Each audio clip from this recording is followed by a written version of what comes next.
בפרקים הבאים של הישרדות.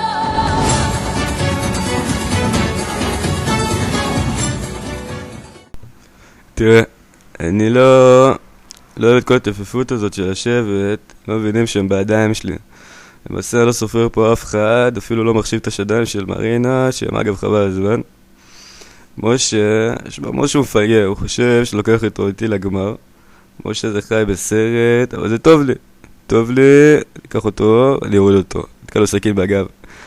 כולה בידיים שלי. חבל הזמן.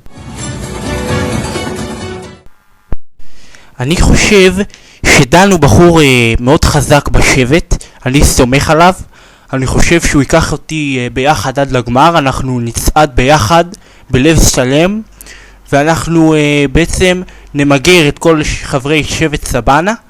אני חושב שצריך במשחק הזה לירוק על אנשים, ואני, משה, כן, אני, משה הקטן, בעצם לא סטלונה, לא שוורצנגר, אני יורק על אנשים מאחורי הגב, וזאת האסטרטגיה שלי. חברי שבט היינו, הדחה, שוב על הפרק. משה, הקם להורגך, השכם להורגו. חבל הזמן משפט טוב. אתה הולך הביתה. תסתר.